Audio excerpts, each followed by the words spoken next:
Hoje, os computadores funcionam com sistema binário, que só prevê duas hipóteses, 0 ou 1. As máquinas do futuro vão entender que existem mais opções. Além do 0 e do 1 isolados, teremos o 0 e o 1 juntos. Estamos entrando na era da computação quântica. O pesquisador do LNCC, Renato Portugal, é especialista no assunto. A computação quântica é o futuro? Eu acho que é um dos futuros. Então, são várias tecnologias que estão sendo analisadas. A computação quântica é a mais promissora, é que vai dar o maior ganho computacional, mas é a que tem também a maior dificuldade de implementação. Então, tem tecnologias alternativas que estão sendo analisadas que podem ser que deem resultados a curto prazo. Por exemplo, computação óptica, que ainda usa os princípios clássicos, não vão ter ganhos tão grandes quanto a computação quântica, mas podem dar certo nos próximos 10, 20 anos. Enquanto que a computação quântica, a gente tem que pensar em, daqui a 30 anos, 30, 50 anos.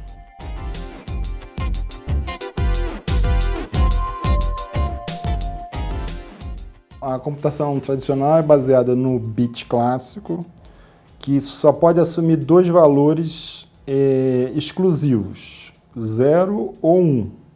Não pode ter 0 e 1 ao mesmo tempo. Isso, em termos técnicos, é um pulso elétrico, que é ou um pulso elétrico de alta voltagem ou de baixa voltagem. Você não pode ter os dois ao mesmo tempo. No caso quântico, você pode ter os dois ao mesmo tempo. Você tem o que é chamado de superposição quântica, você tem o bit 0 e o bit 1 coexistindo fisicamente. Os dois estão presentes ao mesmo tempo, coexistindo. E aí é possível fazer cálculo em superposição. Então, você faz dois cálculos ao mesmo tempo, e no final você tem dois resultados. E aí, no final, você vai ter que fazer uma medição. E aí, um dos resultados é que vai ser escolhido, e é escolhido via um processo aleatório. Na computação quântica, inevitavelmente, a gente tem aleatoriedade. E aí, os algoritmos, os desenvolvedores de software têm que saber como lidar com essa aleatoriedade. Você tem que garantir que a sua resposta vai ser a correta com uma probabilidade suficientemente grande. Desenvolver o software é justamente você determinar um caminho que leve para a solução. Você vai poder fazer vários caminhos simultaneamente, porque os princípios quânticos permitem isso. O computador clássico faz cada caminho de uma vez. Terminou um caminho, não deu certo, ele volta e segue um segundo caminho. No caso quântico, todos esses caminhos são feitos simultaneamente, mas alguns são bons, a maioria não é. Se a probabilidade de dar um caminho errado for muito alta, o resultado final vai ser um resultado errado. Então, no desenvolvimento do algoritmo, você tem que garantir que os bons caminhos vão ser tomados. É exatamente isso. Esse é um dos desafios. Bom desenvolvimento de algoritmo. Esse é um dos desafios. Todos os algoritmos clássicos, eles têm que ser jogados no lixo, e você tem que começar do zero e refazer o algoritmo, porque a máquina usa princípios totalmente diferentes do clássico. Então, os algoritmos clássicos não servem.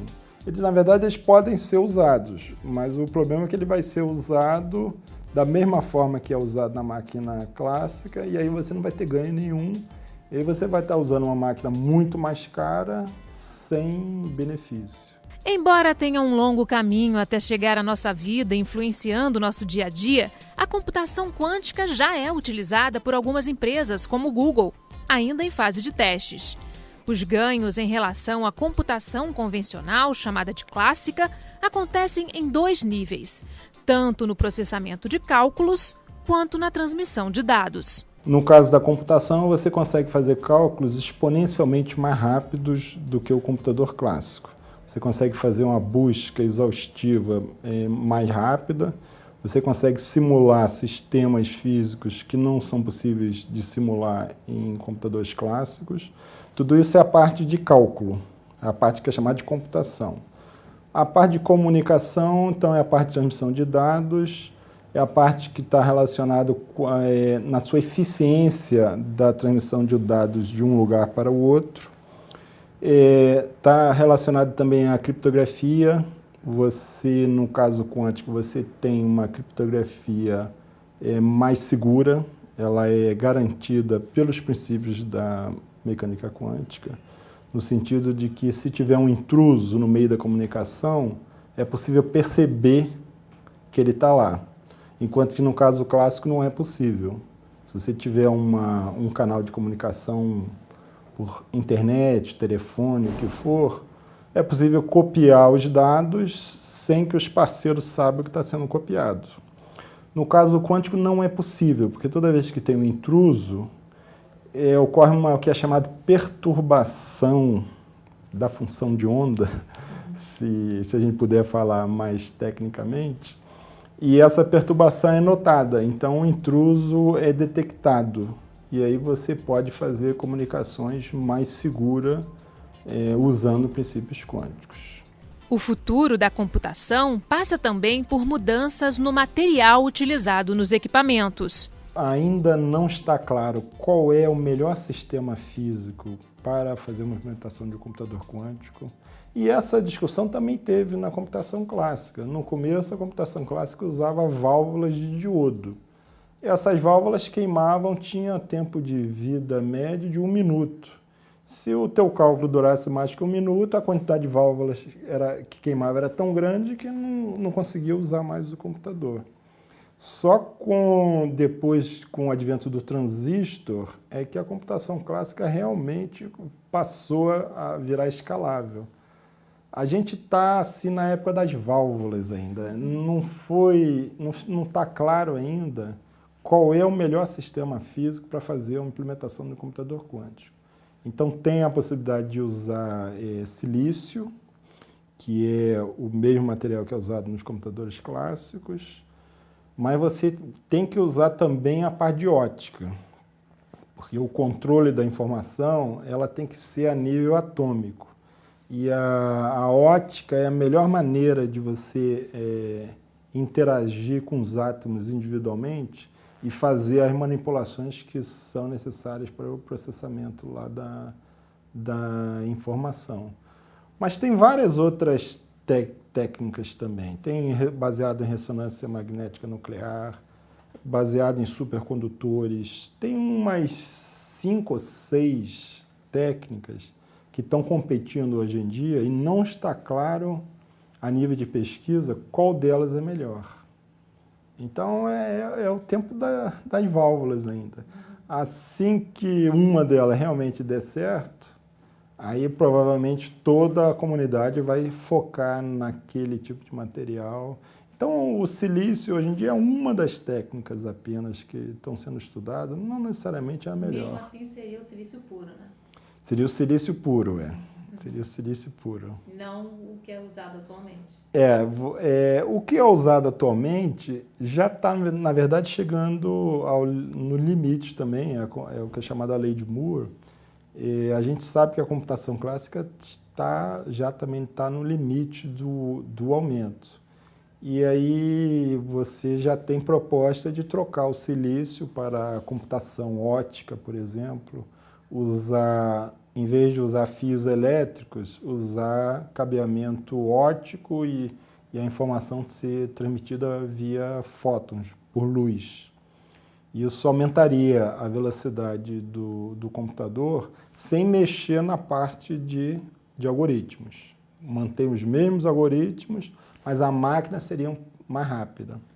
No caso da computação quântica é diferente, porque você mudaria a máquina e muda também os algoritmos e muda também a teoria.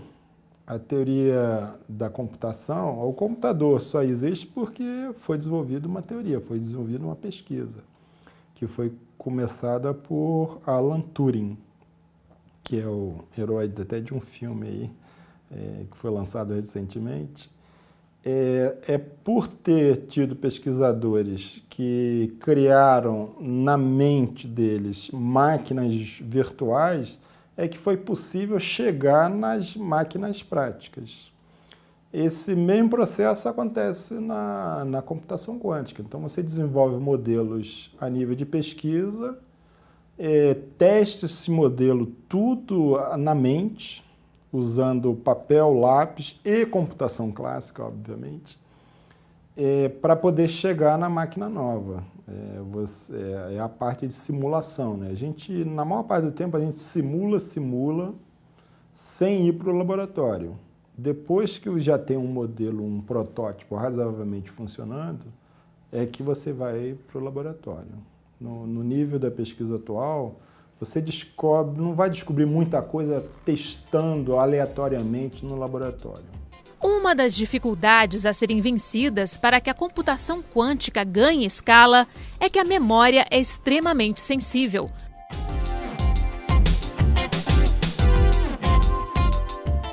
A temperatura ela não pode ser negativa, porque a temperatura é associada à vibração. A vibração mínima é na hora que tudo para. Nenhuma molécula vibra dentro do material. E aí, se tudo parar, chega a temperatura zero. Então, o zero absoluto seria um estado em que tudo para. É claro que você não vai querer zero absoluto em todo lugar, você só vai querer ali na memória do computador quântico. A escala que nós usamos para medir o clima do planeta é totalmente diferente da utilizada na computação quântica. O zero absoluto nada tem a ver com a temperatura zero usada na meteorologia. Se você estiver usando a escala de Celsius, o 0 Celsius é quando a água congela. Isso não é o zero absoluto. O zero absoluto é menos 273 graus, aproximadamente, menos 273 graus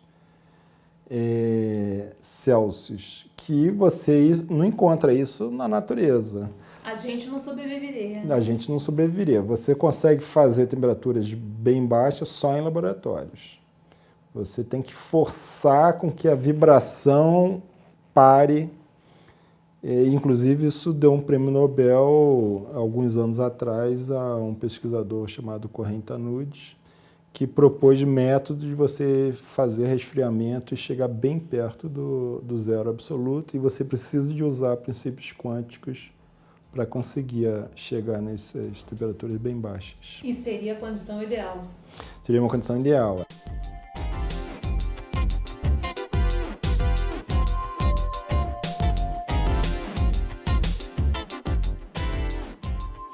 A aplicação principal é a parte de busca.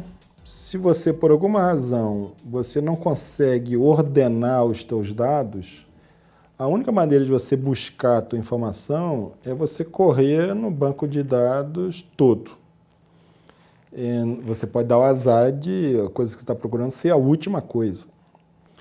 E se você usar o computador clássico para procurar banco de dados, vai levar um tempo grande, porque ele vai ter que percorrer o banco de dados todos e o tempo vai ser proporcional ao tamanho do banco de dados. O computador quântico consegue procurar dados em um banco de dados de maneira mais eficiente. Ele leva menos tempo do que olhar o banco de dados todos. Ele consegue, usando o princípio de superposição, achar rapidamente o dado que você está procurando. E isso tem uma aplicação bastante grande, né? Resolve os mais diversos problemas que a única opção que você tem é busca exaustiva. Então, essa é uma grande área de aplicação. Não é à toa que o Google é o que está testando um dos protótipos, né? Exatamente, eles estão interessados nisso. São algoritmos relacionados a processos de otimização, a inteligência artificial. Você precisa de busca exaustiva e você não tem nenhuma lógica no seu problema que facilite chegar mais rápido no dado, na resposta.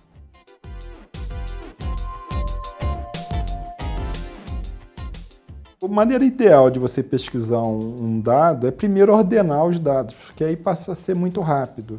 Por exemplo, se você sabe o nome da pessoa e não tem tanta repetição de Ana, você vai lá no nome da pessoa, primeiro vê a primeira letra, a segunda letra e rapidamente você chega no telefone.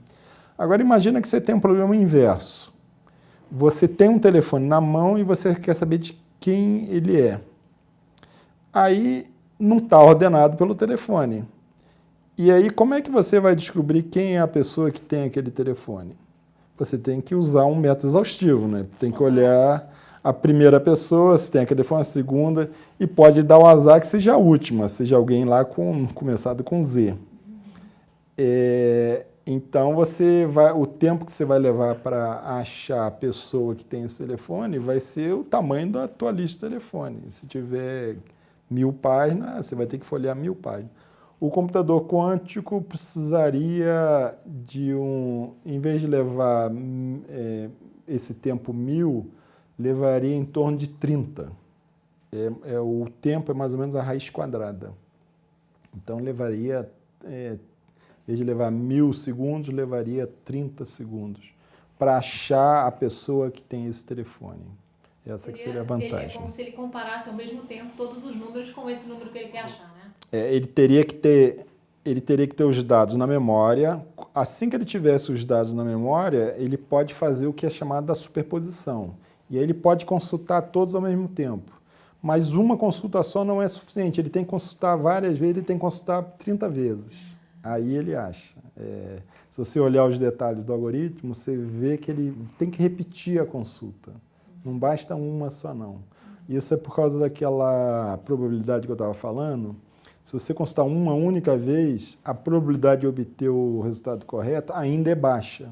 Então, você tem que ir consultando diversas vezes para aumentar a probabilidade de conseguir o elemento correto. Se você consultar 30 vezes numa lista de 1000, você já vai ter muito próximo da probabilidade de 1 de achar o correto.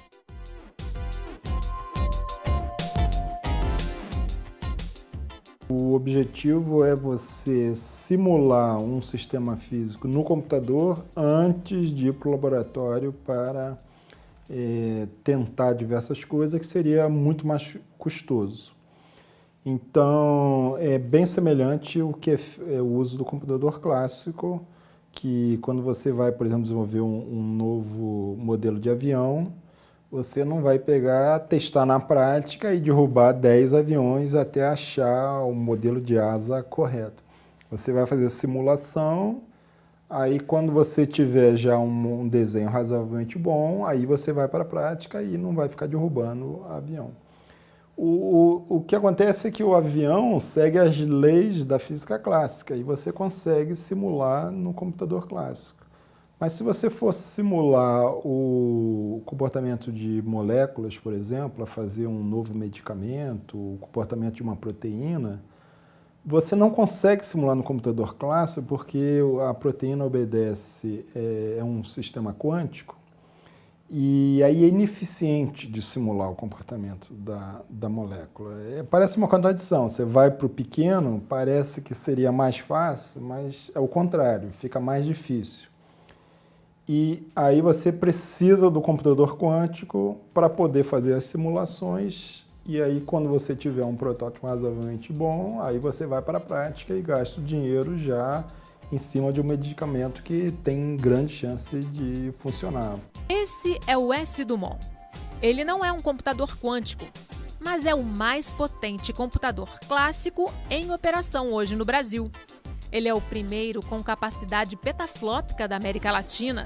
O S. Dumont está em operação no Laboratório Nacional de Computação Científica em Petrópolis, na região serrana do Rio de Janeiro. E também vai ser fundamental para os projetos de computação quântica desenvolvidos aqui. Esse supercomputador é um supercomputador clássico. Agora, ele ajuda muito na pesquisa da computação quântica, porque a gente pode simular no computador clássico os nossos algoritmos. Ele não vai funcionar tão rápido quanto no computador quântico, mas é como se fosse um protótipo de um computador quântico pequeno. E aí a gente simula os algoritmos que a gente faz e para entradas pequenas a gente observa se funciona ou não e a gente testa qual é a velocidade do algoritmo. E aí a gente precisa realmente de supercomputadores, porque quando a gente testa em desktop, em laptop, a gente tem que pegar entradas muito pequenas. A simulação fica a desejar. E no computador que vem, aí a gente vai ter chance de simular coisas bem mais realistas e pode ter um impacto grande na nossa pesquisa. E aí a gente vai poder usar mais e mais adiante. A importância da gente estar desenvolvendo aqui essas pesquisas relacionadas à computação quântica? Eu acho fundamental. É uma área de ponta na pesquisa internacional e a gente precisa de participar disso. Se a gente não participa, ela vai ser totalmente desenvolvida no exterior, o computador quântico vai ser totalmente feito no exterior e depois a gente vai ter que ficar pagando royalties e importando. Enquanto que desenvolvendo aqui dentro a gente pode desenvolver tecnologias próprias, além também de formação, né? Você forma alunos, forma novos pesquisadores e a gente passa a ter um papel ativo nessa área importante, né? Que a maioria dos pesquisadores acredita que é o futuro.